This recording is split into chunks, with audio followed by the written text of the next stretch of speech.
আজকে তোমাদের সাথে শেয়ার করব এঁচোড়ের তরকারি, আর যেটা খেতে কিন্তু ভীষণ সুন্দর হয়েছে। আর এই এঁচোড়টার নামই হচ্ছে, অনেকেই বলে যে নিরামিষের মাটন।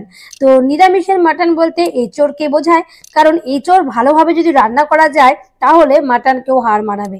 তো আজকে আমি খুব সিম্পল ভাবে এরকম ভাবে একটা রেসিপি দেখাবো। নিরামিষ মানে নিরামিষ বলতে পেঁয়াজ আদা রসুন সেগুলো দেওয়া যাবে, কিন্তু অনেকে করে যেটা এঁচোড় দিয়ে চিংড়ি। তো আজকে কিন্তু এঁচোড় চিংড়ি দেখাবো না, শুধু আলু আর এঁচোড়ের তরকারিটা খুব সিম্পল ভাবে অথচ সুস্বাদু কিভাবে হয় দেখাবো। চলো। তো প্রথমেই বাজার থেকে এরকম ছোট ছোট করে মাপের কেটে রাখতে হবে এঁচোড় এনে। তো আমরা অবশ্য তোকে যেখান থেকে কিনেছি সেখান থেকে ওই দাদা আমাদের এঁচোড়টাকে কেটেই দিয়েছে। তো ঘরে এসে ঠিক যেগুলো বড় সেগুলো ছোট ছোট করে কেটে নিয়েছি। আর এখানে দেখো আলুও সেইভাবে বেশ একটুখানি ডুমো ডুমো করে কেটে নিয়েছি। কিছু পেঁয়াজ এখানে রেডি করে রেখেছি, তবে আরো পেঁয়াজ এখানে অ্যাড আমি করব।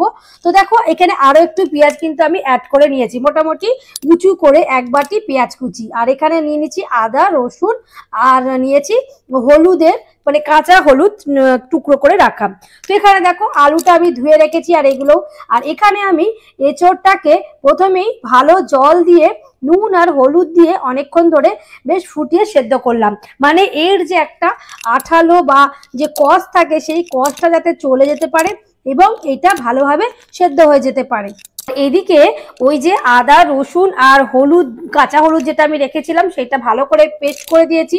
আর দেখো এঁচোড়টাকে জল ঝরিয়ে রাখার পর ওই যে গরম জলটা ছিল সেটাতে আমি কি করেছি, আলুগুলো কিছুক্ষণের জন্য ডুবিয়ে রেখেছিলাম যাতে আলুটা একটু নরম হয়, কারণ যাতে সময়ও কম লাগে আর তারপরে তো কড়াইতে ভাজতেই হবে। তো দেখো এবারে আমি সর্ষের তেল দিয়ে দিচ্ছি।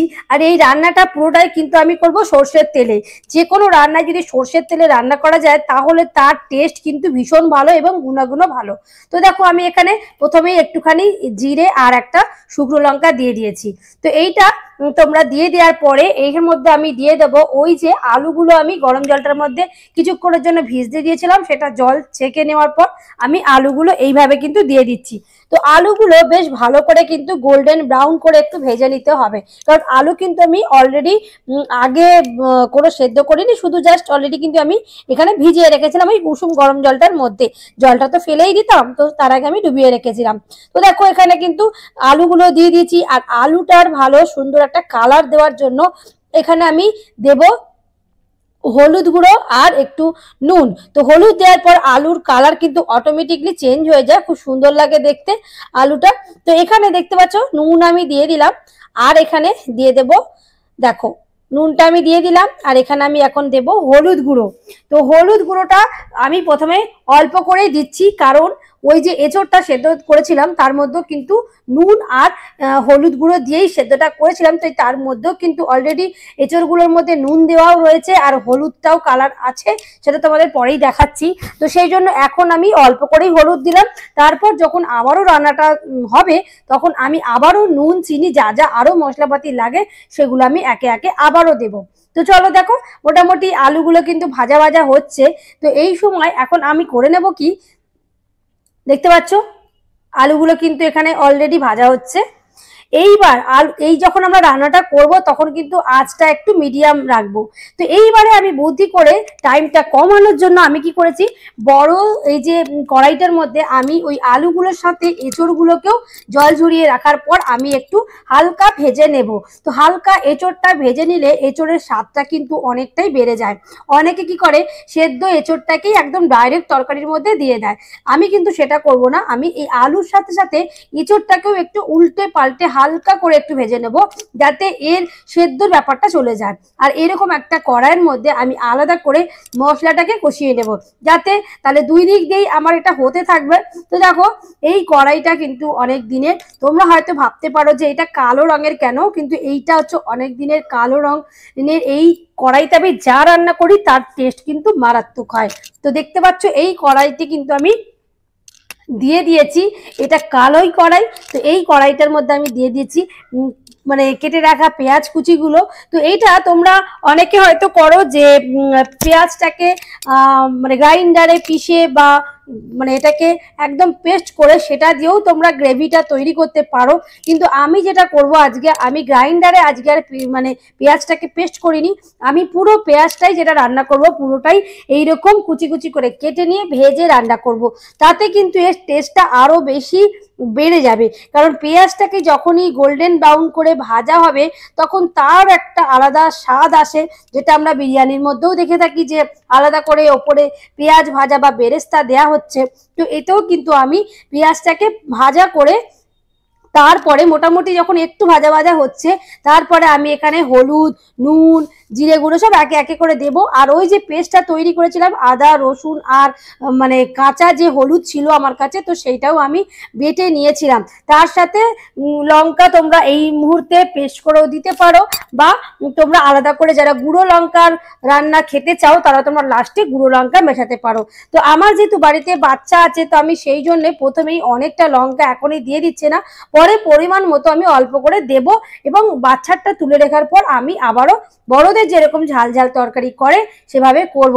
তো যাই হোক, দেখো এইবারে কিন্তু আমি এতে অল্প একটুখানি ওই মশলার জল বা এমনি জল যেগুলো থেকে করতে থাকছি। আর এই দিকে বড় কড়াইতে দেখো আমি আলু আর এঁচোড়টাকে হালকা ব্রাউন করে ভাজতে দিচ্ছি। তো এইদিকে এটা ভাজা হচ্ছে আর ওইদিকে পাশে মশলাটা কষানো হচ্ছে, তাহলে দুই দিকে দুটো হচ্ছে। তোমরা এটা একবারও করতে পারো যে এইদিকে এরকম ভাবে আর আলাদা করে মশলাটা কষিয়ে নেওয়ার পরেও তোমরা ভাজা এঁচোড় আর আলুটা দিতে পারো। আর আমি দুটো কড়াইতে দুটো বসিয়ে নিয়েছি যাতে টাইমটা কম লাগে। তো এখন আমি দিয়ে দিচ্ছি চিনি। চিনিটা দেওয়ার কারণ হচ্ছে চিনিটা কিন্তু নুন আর চিনির একটা ব্যালেন্স খুব ভালো আসে, তার সাথে সাথে কালারটাও খুব ভালো আসে। তো এই সময় দেখো আমি অল্প করে কিন্তু আমি এখানে গুঁড়ো লঙ্কাও দিয়ে দিয়েছি, তার সাথে সাথে জিরে গুঁড়ো, ধনে গুঁড়ো, ঠিক আছে, গোলমরিচের গুঁড়ো, গরম মশলা গুঁড়ো, এলাচ, দারচিনি, তেজপাতা এইগুলো গুঁড়ো সব তোমরা চাইলে এগুলো গোটাও দিতে পারো, মানে তেজপাতা, দারচিনি, লবঙ্গ গোটা দিতে পারো। আর এগুলো দেয়া হয়েছে, আমি তোমাদেরকে দেখাতে স্কিপ করে গিয়েছি। তো দেখো এইগুলো কিন্তু আমি অলরেডি দিয়ে দিয়েছি। আর তেজপাতাটাকে কি করেছি, আমি গ্রাইন্ডারে একবারেই পেস্ট করে নিয়েছি। তো এখন আমি এইগুলো করছি, দেখো ভালো করে কিন্তু রান্নাটা পেস্ট করে দিয়ে দিয়েছি এর মধ্যে। এবার আমি তোমাদের কাছে যদি টমেটো থাকে তোমরা টমেটো কুচি দিতে পারো, তো আমার কাছে টমেটো ছিল না, তো আমি টমেটো পিউরি যেটা আছে সেটাই আমি অল্প করে দিয়ে দিচ্ছি, তাতে টমেটোর একটা ফ্লেভার তো আসে, সাথে সাথে টেস্টটাও কিন্তু অনেকটা ইনক্রিজ করে দেয়। তো দেখো এইটা কিন্তু যত তোমরা বেশি করে কষাবে মশলাটাকে তত কিন্তু রান্নার স্বাদ বাড়বে। তো আমি একটু সময় নিয়েই এটাকে ভালো করে কষাতে দেব, কষাতে দিচ্ছি। মশলাটা ততক্ষণই কষাতে হবে যতক্ষণ না সেই মশলা থেকে তেল ছেড়ে আসছে। আর পুরো রান্নাটা যেহেতু সর্ষের তেলে করেছি, তো যতটুকু সর্ষের তেল এই রান্নার প্রয়োজন আমি ততটুকুই দেব। অনেকে দেখেছি এইরকম তরকারি করবার জন্য অনেকটা সর্ষের তেল দিয়ে দেয়, যে রান্নার উপরে তেল একদম ভাসে। তো ওই রকম তেল, অত তেল খাওয়াটা উচিত নয় স্বাস্থ্যের পক্ষে। তো আমার যেটুকু তেল তোমরা দেখতে পেলে সেই তেল মানে যথেষ্ট পরিমাণে দেওয়া হয়েছে মানে রান্নাটার জন্য। কারণ এত তেল মশলা দিয়ে খেয়ে হয়তো দেখতে সুন্দর লাগে, কিন্তু আমার মনে হয় না খুব ভালো লাগে। কারণ আমি অনেকেই দেখেছি প্রচন্ড মানে কালার চলে আসে রান্নার, মানে প্রচুর গুঁড়ো লঙ্কা দিয়ে দেয়, সেটা ঝাল ঝাল হয়ে যায়, খেতেও অতটা ভালো লাগে না। হয়তো তাদের ভালো লাগে কিন্তু অন্যের ভালো লাগে না। তো একদম গুঁড়ো লঙ্কা একদম পুরো লাল টকটকে হয়ে যায়, আর সাথে দিয়ে দেয় মানে প্রচন্ড মশলা, মানে যা যা পৃথিবীতে মশলা থাকে তাই তাই সব ওই রান্নার মধ্যে দিয়ে দিলে হয়তো মানে দেখতে অন্যরকম লাগে, কিন্তু যেইটুকু রান্নার যেই যেই রেসিপির জন্য যে যে ইনগ্রিডিয়েন্টস দরকার সেইটা দিলেই কিন্তু এনাফ হয় সেই রান্নাটার জন্য। মানে এক্সট্রা হাবিজাবি মশলা দিলেই যে রান্নার টেস্ট হবে এরকম কিন্তু কোনো ব্যাপার নয়। সাধারণ মা বোনেরা যেরকম রান্না বাড়িতে করে আসে, তখনকার দিনে তো আর হাজার ঘন্টা মশলার এইরকম ছিল না, তো তখন তো নর্মালি যেগুলো যেগুলো বাড়িতে থাকে সবার সেই সব রান্না দিয়েই আমাদের মা ঠাকুমারা সুন্দর সুন্দর রান্নার রেসিপি করে আমাদের খাওয়াতেন। তো আজকে ডেটে দাঁড়িয়েও আমি সেইগুলোই চেষ্টা করি যে ঘরে যেগুলো থাকে সেই যেই রান্নাটাকে ভীষণভাবে টেস্টি করার। তো দেখো এখন এইগুলো করতে করতে আমি এই যে কড়াইটার মধ্যে দেখো মশলাটাকে কষিয়েছিলাম সেই মশলাটা কিন্তু এখন আমি এই আলু এঁচড়ের মধ্যে দিয়ে ভালো করে নাড়িয়ে নিয়েছি। আর ওই কড়াইয়ের মধ্যেই আমি গরম জল করতে দিয়ে দিয়েছি। গরম জলটা ফুটলে পরে ওই গরম জলটা কিন্তু আমি এই এঁচড়ের তরকারির মধ্যে দেব। কারণ যে কোনো রান্নায় যদি কোনো সময় জল অ্যাড করতে হয় তাহলে সেটা গরম জল দিলে তার টেস্ট কিন্তু অনেকটা বেড়ে যায়। আর সেখানে যদি ঠান্ডা জল দেওয়া হয় তাহলে তার টেস্ট কিন্তু ভালো আসে না। তো গরম জলটা আমি এখানে দিয়ে দিয়েছি। তো এবারও কিন্তু ভালো করে ফুটতে দেবো কিছুক্ষণের জন্য। আর আর এই পর্যায়ে আমি এখানে একটু গোলমরিচ তোমাদের কাছে থাকলে দিতে পারো, প্রথমেই দিতে পারো। তো আমি দেখো প্রথমে দিয়েছিলাম আর এই যে এখন আবার একটু গোলমরিচ দিলাম এখন। তো যদি না তোমরা দেখে থাকো হয়তো মিস করে গেছো। তো যাই হোক এখানে হচ্ছে গোলমরিচ দিয়ে দিয়েছি আর এখানে দিয়ে দিচ্ছি গরম মশলার গুঁড়ো। তো লাস্টে আমি আবারও একটু দেবো, কিন্তু এখন এই জন্যই দিচ্ছি যাতে রান্নার পুরো ভেতরে যখন কষানোর সময়তেও যেন গরম মশলা গোলমরিচের গুঁড়ো মশলাগুলো ভালো করে ঢুকে যায়। তো এর মধ্যে কিন্তু জিরে গুঁড়ো, ধনে গুঁড়ো, তারপর গোলমরিচের গুঁড়ো, গরম মশলার গুঁড়ো, ঠিক আছে, আর নুন চিনি পরিমাণ মতো এই সব কটাই দেওয়া হয়েছে। আর এখানে দেখো গরম জলটাও আমার রেডি। এই গরম জলটা কিন্তু যখনই আমার এই এঁচড়ের তরকারিটা ফোটার সময় জলটা কমে যাবে তখনই কিন্তু আমি গরম জলটা দেব। তো এইবারে দেখো আমি এরকম একটা ঢাকনা নিয়ে নিয়েছি। তো ঢাকনাটা দিয়ে আমি আঁচটা একটুখানি মিডিয়াম টু হাই রেখেছি। একদম হাইতে রাখলে কিন্তু জলটা তাড়াতাড়ি ফুটে মানে কমে যাবে এবং তলাটা ধরে যেতে পারে। তো সেই জন্য আমি দেখো এইখানে মোটামুটি 10 মিনিট মতো আমি এইখানে ফুটতে দিয়েছিলাম। তো তাতেই দেখো আমার কিন্তু এঁচড় আর আলু দুটোই কিন্তু নরম হয়েই এসেছে। তো তারপরেও আমি একটু নাড়িয়ে চাড়িয়ে নিচ্ছি। আর এই এঁচড়ের আলুর তরকারি এটা কিন্তু একটু মাখামাখাই ভালো লাগে। তো দেখো আমি এঁচড়টাকে তোমাদের দেখিয়ে দিচ্ছি, দেখো কতটা সেদ্ধ হয়ে গেছে আর আলুও কিন্তু সেদ্ধ হয়ে গেছে। একটা বড় দেখে আলুর পিস আমি নিয়ে দেখাচ্ছি, দেখো কতটা সেদ্ধ হয়ে গেছে।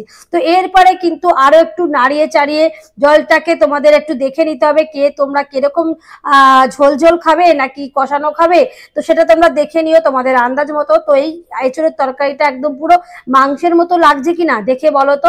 তো দেখো পুরো মরিচে যেন মাটনের তরকারি হচ্ছে। তো এই যে মাখা মাখা টাইপের এটাই কিন্তু যে কোনো গরম ভাতের সাথে ভালো লাগবে, বা এইটা তোমরা ফ্রাইড রাইসের সাথেও তোমরা খেতে পারো, রুটি পরোটা লুচি সবের সাথে কিন্তু এই তরকারিটা ভীষণ ভালো লাগবে। তো দেখতে পাচ্ছ তো কত সুন্দর একটা লোভনীয় আইটেম হয়ে গেল, কত সহজে আর খুব কম সময়ের মধ্যে। কারণ এঁচড় করতে কিন্তু অনেকটাই সময় লাগে। আর অনেকে তোমরা প্রেসার কুকারে সিটি দিয়েও করতে পারো, তবে কষিয়ে কষিয়ে যে রান্নাটা তৈরি হয় সেটার যা টেস্ট হয় প্রেসার কুকারে ভাপে সেদ্ধ করে রান্নাটা করলে কিন্তু একটা কেমন ভ্যাপসা ভ্যাপসা খেতে লাগে। তো যাই হোক তোমাদের রেসিপিটা কেমন লাগলো জানিও প্লিজ। চ্যানেলটা সাবস্ক্রাইব করতে ভুলো না কিন্তু। টাটা।